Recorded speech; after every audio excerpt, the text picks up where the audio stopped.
नमस्कार दोस्तों, आज की वीडियो में हम बात करने वाले हैं धान की रोपाई के समय हमें कौन से खाद डालने हैं, कितनी मात्रा में डालने हैं और कब डालने हैं। क्योंकि 90% किसान खाद डालने में सबसे बड़ी गलती करते हैं। हमारे किसान भाइयों को भी नहीं पता कि धान में डीएपी अच्छा काम करेगी, एसएसपी अच्छा काम करेगी या फिर एनपीके। इन तीनों में से कौन सी खाद हमें बेस्ट रिजल्ट देगी, और शायद किसान समझना भी नहीं चाहते। किसानों को डीएपी मिल गई तो डीएपी डाल दी, और अगर डीएपी नहीं मिली तो एनपीके या फिर एसएसपी डाल दी। तो इन तीनों खादों को डालने का तरीका क्या है और कब हमें ये बेस्ट रिजल्ट देती है, कौन सी खाद हमें डालना चाहिए, इस वीडियो में हम इसी बारे में बात करेंगे। क्योंकि आप अपने धान में गलत तरीके से खाद डालते हो तो आप धान से अच्छी पैदावार नहीं ले पाओगे। हमें खादों के पूरे शेड्यूल को समझना होगा, खाद डालने का बेस्ट समय जानना होगा, जिससे हम धान से अपनी अच्छी पैदावार ले पाएं। क्योंकि अगर आप गलत समय पर खाद डालते हो तो पौधे अच्छे से अपटेक नहीं कर पाते। तो इस वीडियो में हम 3 खादों के बारे में बात करेंगे। पहला डीएपी, दूसरा एसएसपी और तीसरा एनपीके। वीडियो शुरू करने से पहले अगर आपने हमारे यूट्यूब चैनल को सब्सक्राइब नहीं किया है तो सब्सक्राइब करके ऑल नोटिफिकेशन को ऑन कर दें,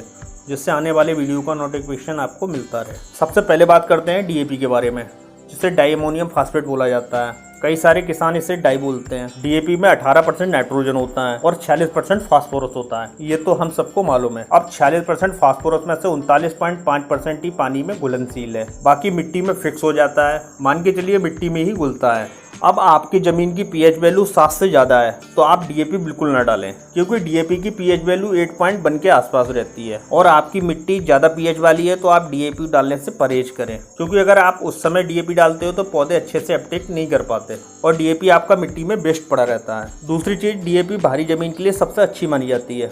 अगर आपके खेत की मिट्टी भारी है तो आप डीएपी डाल सकते हो। अब बात करते हैं डीएपी को आपको अपने खेत में डालना कितना है। तो आप डीएपी अपने खेत में 50 किलो एकड़ डाल सकते हो, जो हमारे कृषि वैज्ञानिक द्वारा सुझाई गई सबसे सही मात्रा है धान की फसल से अच्छी पैदावार लेने के लिए। अब डीएपी में 18% नाइट्रोजन होता है और 46% फास्फोरस होता है, तो कहीं ना कहीं इसमें पोटास मिसिंग रहती है।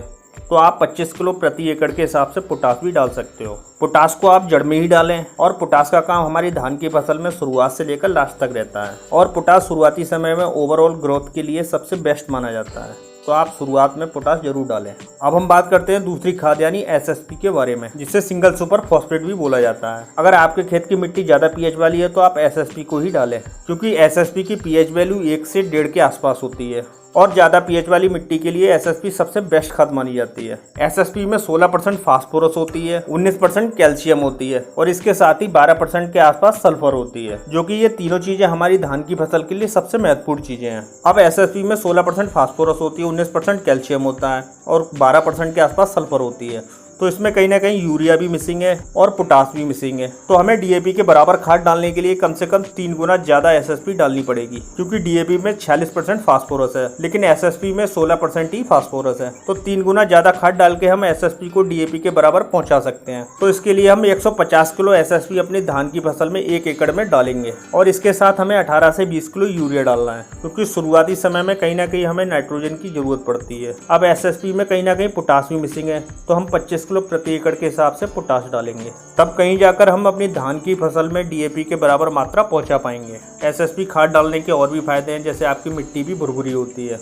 डीएपी आपकी मिट्टी को हार्ड करती है, लेकिन एसएसपी डालने से मिट्टी आपकी भुरभुरी होती है, और साथ ही हमें कैल्शियम और सल्फर की एडवांटेज मिल जाती है। तो आप अपनी धान की फसल में एसएसपी भी डाल सकते हो। अब तीसरे खाद की बात करते हैं। तीसरा खाद है हमारा एनपीके। एनपीके में 12% नाइट्रोजन होती है, 32% फास्फोरस होता है और 16% पोटास होती है। एनपीके हल्की जमीन के लिए सबसे बेस्ट माना जाता है, और साथ ही इसमें पोटास की भी मात्रा होती है, तो पोटास आपकी दानेदार फसलों के लिए सबसे अच्छा काम करता है। अब इसमें 32% फास्फोरस होता है। अब डीएपी की जितनी मात्रा डालने के लिए हमें कम से कम 1.5 गुना ज़्यादा एनपीके डालना पड़ेगा, तो आप 1 एकड़ के लिए 70 से 75 किलो एनपीके ले सकते हो, और आप अपनी धान की फसल में डीएपी की जितनी मात्रा पहुंचा सकते हो। हाँ, थोड़ा नाइट्रोजन और पोटास ऊपर नीचे होता है तो उसकी कोई दिक्कत नहीं है। तो एनपीके में पोटास की हमें एडवांटेज मिल जाती है और दानेदार फसलों के लिए भी बेस्ट माना जाता है, तो आप एनपीके भी यूज कर सकते हो। अब बात करते हैं इन तीनों खादों को कब डालने पे हमें ज़्यादा रिजल्ट मिलते हैं। तो आप अपनी धान की फसल में कद्दू करने के बाद इन तीनों में से कोई एक खाद डाल सकते हो। जैसे कई बार लेबर भी मना करते हैं कि पैरों में दिक्कत होती है। अब यहाँ पर आप तीसरे दिन खरपतवार नाशक दवाई डालते हो, तो आपको 1 या 2 दिन पानी रोकना होता है, तो आप अपनी धान की फसल में 5 से 6 दिन बाद इन खादों को डाल सकते हो। बस आपको ध्यान रखना है इन खादों को अगर आप रुपाई के बाद डालते हो तो पानी को या तो निकाल दें या थोड़ा कम कर दें, जिससे आपकी खादों की लिंचिंग नहीं होगी